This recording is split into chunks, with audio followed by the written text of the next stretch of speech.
कि जब दिल्ली सरकार ने केंद्र सरकार से आग्रह किया, भारत के प्रधानमंत्री आदरणीय नरेंद्र मोदी जी की अगुवाई में, उनके मार्गदर्शन में श्री अमित शाह जी ने 15 दिन के अंदर 20,000 बेड्स बनाकर तैयार किए।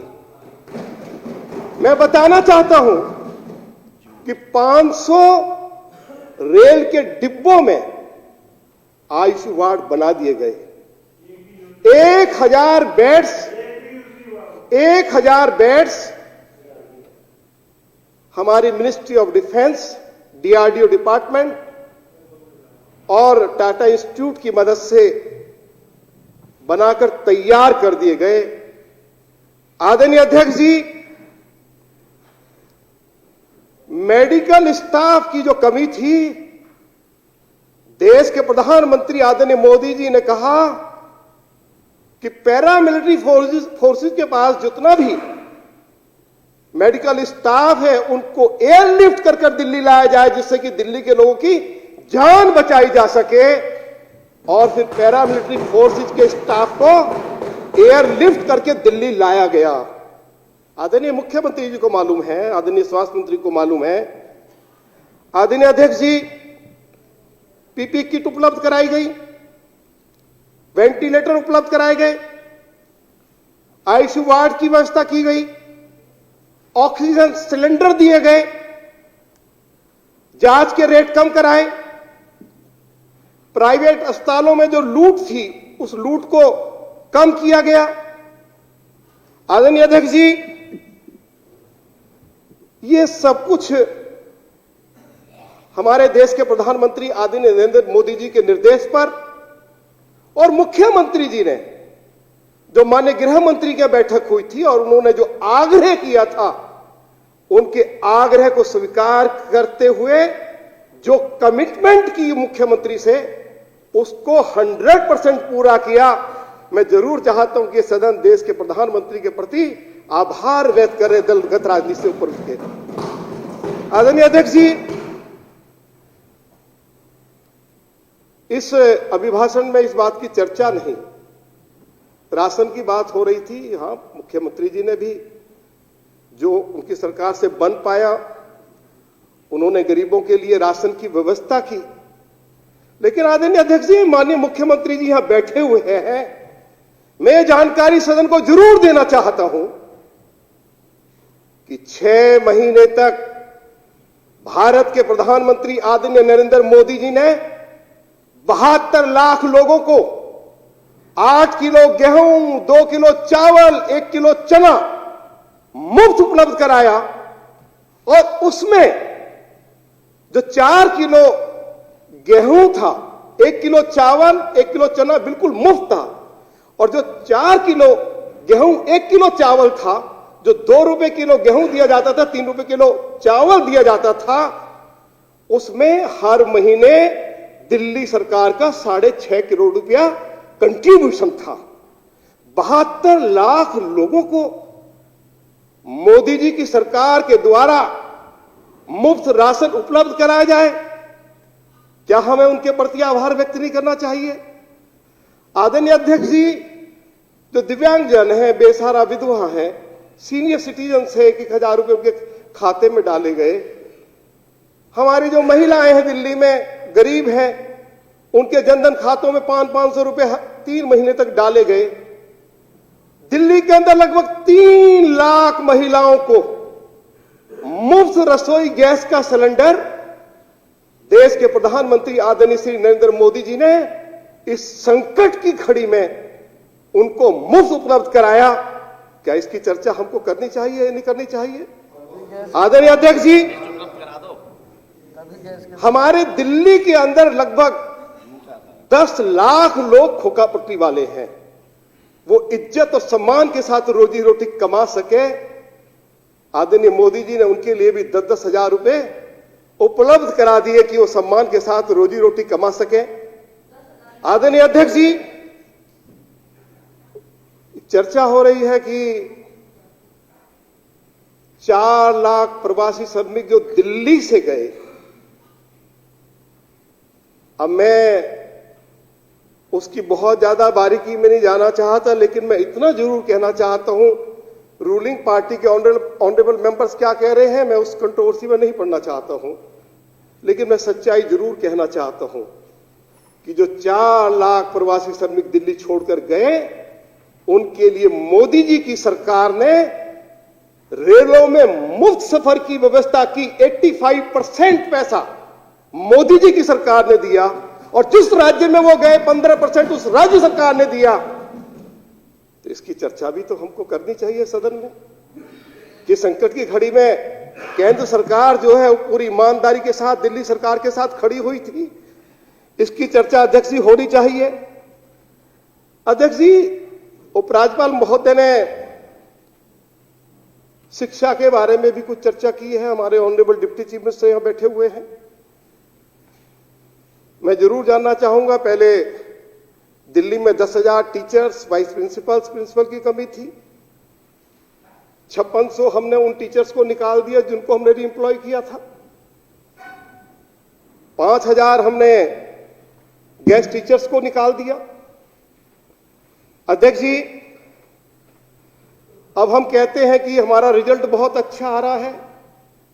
आदरणीय डिप्टी सीएम यहां बैठे हुए हैं। जो बच्चे कमजोर हैं, जो 9वीं क्लास में गए हैं, आपने तो उनको स्कूल में दाखिला ही नहीं दिया। उनको तो आपने कहा कि ओपन स्कूल में चले जाइए। आदरणीय अध्यक्ष जी, higher education and skill development course में सिर्फ 11 स्टूडेंट हैं, जबकि करोड़ों रुपया विज्ञापन के ऊपर खर्च किया गया है। मैं इस हाउस के अंदर कह रहा हूं, और मेरी मंशा कोई किसी को हर्ट करने की नहीं है। मैं चाहता हूं कि व्यवस्था में सुधार हो। जो सरकार की ओर से विज्ञापन दिए जाते हैं, उसके ऊपर पैसा खर्च होता है, उसका लाभ उन लोगों तक पहुंचे जिन लोगों तक ये सरकार लाभ पहुंचाना चाहती है। आदरणीय अध्यक्ष जी, SC ST के छात्रों को हायर एजुकेशन के लिए सिर्फ 4 छात्रों को लोन मिला है। इसकी चर्चा भी की है हमारे उपराज्यपाल महोदय ने। झुग्गी झोपड़ी की बात कही है। हमारे 45,000 फ्लैट्स बनकर तैयार पड़े, जर्जर हालत में है। मैं आपके माध्यम से आदरणीय मुख्यमंत्री जी से मांग करूंगा कि जिन झुग्गी वासियों को हटाना है, उनको जल्दी से जल्दी उन फ्लैट्स में उनको बसाया जाए। ये मैं अपनी पार्टी की ओर से उनसे आग्रह करना चाहता हूं। जहां तक पानी की बात उपराज्यपाल महोदय ने कही है, बहुत लंबे समय से हम सुन रहे हैं, मुख्यमंत्री जी ने भी अनेकों बार कहा है। हमारे जो इस महकमे के मंत्री हैं और चेयरमैन हैं हमारे जल बोर्ड के, आदरणीय सत्येंद्र जैन साहब, उन्होंने भी कहा कि हम 24 घंटे क्लीन वाटर उपलब्ध कराएंगे। बहुत अच्छी बात है, आप उपलब्ध करा पाए। उसके मैं विस्तार में क्योंकि अभी नहीं जाना चाहता हूं। फ्लाईओवर्स की बात हुई है, लेकिन मैं एक बात जरूर कहना चाहता हूं कि जो बारेपुला नाले से मयूर विहार तक जो एलिवेटेड रोड जो बन रहा है, आदरणीय अध्यक्ष जी, जरा पूछो हमारे सत्येंद्र जैन साहब में बैठे हुए हमारे ऑनरेबल मिनिस्टर कि कितने सालों से बन रहा है ये, क्यों नहीं अभी तक ये पूरा हुआ, क्या कारण है? तो ये जानकारी भी हम जरूर उनसे लेना चाहेंगे। अध्यक्ष जी, जहां तक ट्रांसपोर्ट की बात है, देखिए जो हमारा पब्लिक ट्रांसपोर्ट सिस्टम है वो पूरी तरह कोलैप्स कर गया है। हम दिल्ली में अभी तक एक भी डीटीसी की बस नहीं खरीद पाए हैं। कहां हम 11,000 बसों को सड़कों पर उतारने की बात करते हैं। हर साल हम कहते हैं, पिछली बार भी हमने कही, आप बजट उठा के देख लीजिए कि 1,000 हम डीटीसी की बसें खरीदेंगे, लेकिन नहीं खरीदी गई। आदरणीय अध्यक्ष जी, ये जो मेट्रो का 3rd फेज है, ये 2018 में पूरा होना था, और जो 4th फेज जो अभी चालू हुआ है, 3rd फेज तो अभी पूरा भी नहीं हुआ है, 4th फेज जो है वो 2021 में पूरा होना था, अब वो शुरू हुआ है। तो आदरणीय अध्यक्ष जी, इस पर सरकार को कहीं ना कहीं विचार तो करना पड़ेगा कि आखिर हम मेट्रो के मामले में इतना क्यों पिछड़ गए हैं। ये जरूर मैं आपके माध्यम से नोटिस में लाना चाहता हूं। आदरणीय अध्यक्ष जी, केंद्र सरकार ने 2017 में दिल्ली सरकार को कहा कि हम 40 इलेक्ट्रिक बसें आपको देना चाहते हैं। दिल्ली सरकार ने नहीं ली। आदरणीय अध्यक्ष जी, केंद्र सरकार ने यह भी कहा कि 1,000 इलेक्ट्रिक बसों के लिए हम आपको सब्सिडी देंगे। उस तरफ भी दिल्ली सरकार ने कोई कदम नहीं उठाया। आखिर जो दिल्ली में जो प्रदूषण बढ़ रहा है, उसका कारण एक ये भी है कि हमारा पब्लिक ट्रांसपोर्ट सिस्टम पूरी तरह से बर्बाद हो रहा है। अध्यक्ष जी, आपने मुझे भी मौका दिया है, कितना समय आप मुझे देना चाहते हैं? कम से कम ये पहले ही जो पूरे दिन चर्चा होनी थी उसको भी आपने कम कर दिया है, और एक लीडर ऑफ ओपोजिशन यदि बोलना चाह रहा है तो आप उनको मैं पूरे 15 मिनट मैं दे चुका, जहां तक तो पर्याप्त समय दिया मैंने। हाँ, आदरणीय अध्यक्ष जी, प्रदूषण को कम करने के लिए 31 लाख पेड़ लगाए जाने थे, कहां लगाए गए हैं? सड़कों की सफाई के लिए रोड स्वीपर मशीनें मंगानी थी, कितनी आई है वो सरकार बताएगी। स्मार्ट टावर लगाने थे, उसके बारे में सरकार बताएगी। चीन की तर्ज पर बड़ा स्मॉग टावर लगाना था, उसका क्या हुआ उसके बारे में सरकार को बताना चाहिए। जगह जगह एयर प्योरीफायर लगाने की बात कही थी, उसके बारे में सरकार बताए कि उसमें क्या कदम उठाया। पीडब्ल्यूडी की सड़कें जो टूटी पड़ी हैं, गड्ढे पड़ गए हैं, जिससे सबसे ज्यादा डस्ट उड़ती है और उससे सबसे ज्यादा PM2.5 जनरेट होता है, तो क्यों नहीं पीडब्ल्यूडी की सड़कें ठीक से उनको बनाया जा रहा है?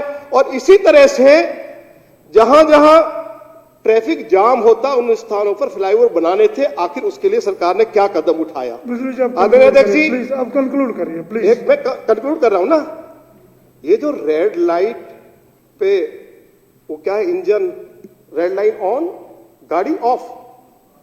अध्यक्ष जी, बहुत सारे एक्सपर्ट्स का ये कहना है, जब गाड़ी रेड लाइट पे नॉर्मल स्थिति में खड़ी रहती है, चालू रहती है, तो वो कम पॉल्यूशन जनरेट करती है। जब वो रीस्टार्ट होती है तो ज्यादा पॉल्यूशन जनरेट करती है। ये बात भी मैं दिल्ली के मुख्यमंत्री माननीय, एक बात अध्यक्ष जी मैं कहना चाहता हूं, आज बड़ी मजेदार बात है, देखो सुन लीजिए। पराली की चर्चा सरकार ने की है, उपराज्यपाल ने की है, मुझे पराली की बात सुन लीजिए ना अध्यक्ष जी, आखिरी विषय पराली की बात। पराली 40,000 रुपए की दवाई खरीदी गई, 13.5 लाख रुपया ट्रांसपोर्टेशन पे खर्च हो गया, ट्रैक्टर के ऊपर। ट्रैक्टर ने उस दवाई को पहुंचाया, पता नहीं कहां पहुंचाया, और 9,64,000 रुपया टेंटों के ऊपर खर्च हो गया, और 7 करोड़ रुपया विज्ञापन पर खर्च हो गया। तो आप बताइए अध्यक्ष जी, आखिर इससे फायदा क्या हुआ? किसानों के पास तो नोटिस भेजे गए 50-50 हजार रुपए जुर्माने के, FIR दर्ज हुई। आदरणीय मुख्यमंत्री जी, बताइए कि इससे कितने किसानों को लाभ हुआ? ये सरकार को बताना होगा। ये लोगों के टैक्स का पैसा है जो बर्बाद हुआ है। मैं जरूर उसके ऊपर अपनी पार्टी की ओर से इस सदन में चिंता व्यक्त करना चाहता हूं। आदरणीय अध्यक्ष जी, अब हो गया, अब मैं अपनी बात को, अब हो गया, देखिए मैं अपनी बात को खत्म कर रहा हूं, मैं 2 मिनट लूंगा बस आपके। देखिए, जहां तक केंद्र सरकार की मदद की बात है, केंद्र सरकार ने पेरिफेरल रोड बनाई है, ट्रक्स की एंट्री बैन हुई है, इको पार्क बदरपुर में बन रहा है जो दुनिया का सबसे बड़ा पार्क है, road, highway, flyover, foot over bridges के लिए 48,000 करोड़ रुपया श्री नितिन गडकरी जी की सरकार ने दिए हैं, और दिल्ली में केंद्र सरकार ने BS6 मानक ईंधन की शुरुआत की है, जिससे कि प्रदूषण में कमी आ सके। अध्यक्ष जी, मैं अपनी बात को समाप्त कर रहा हूं। मैं पूछना चाहता हूं आदरणीय मुख्यमंत्री जी से, मुख्यमंत्री जी, जनवरी 2020 में जो एयर क्वालिटी इंडेक्स जो रहा था वह 285 था, और इस बार तो जनवरी में तो कोई पराली नहीं जलाई जाती है, और इस बार आप रिपोर्ट मांग लीजिए कि इस बार जनवरी में 323 है। और आपको मैं बता दूं, WHO ने दुनिया भर के 1650 शहरों में सर्वे कराया प्रदूषण के बारे में, और दिल्ली दुनिया में सबसे ज्यादा प्रदूषित राजधानी घोषित कर दी गई। तो इसके लिए कुछ ना कुछ तो मुख्यमंत्री जी गंभीरता दिखानी होगी। जो आपने कहा है कि हम ये कदम उठाएंगे, कृपया करके वो कदम उठाइए। अगर आपने ये कदम नहीं उठाए, लोग दिल्ली छोड़कर भाग जाएंगे। ये स्थिति दिल्ली में पैदा हो गई है। मैं वो बात नहीं कहना चाहता हूं। धन्यवाद, धन्यवाद। 2 सालों में 54,000 करोड़ लोगों की मौत बहुत इसी वजह से हो गई है। मैं उसकी कोई बहुत ज्यादा लंबी चौड़ी चर्चा करना चाहता हूं। धन्यवाद, बहुत बहुत धन्यवाद, थैंक यू। चलिए, ये तो आप लीडर ऑफ ओपोजिशन 20 मिनट पूरे दिए हैं, 20 मिनट विदुरी जी, प्लीज। आपने जो भी समय दिया है मैं बहुत बहुत आपके प्रति आभार व्यक्त करना चाहता हूं। Thank you. और मेरी भावना जो है ना, उसको कोई ऐसी वो नहीं है कि मैं किसी को यहाँ कोई एक्सपोज करने के लिए खड़ा हुआ हूं। मेरी तो भावना यही है कि ये शहर वर्ल्ड क्लास सिटी कैसे बनेगा, वो चाहे मैंने पहले भी कहा, चाहे ये बनाए चाहे कोई और बनाए, यही हमारी मंशा है, इससे ज्यादा कुछ भी नहीं है।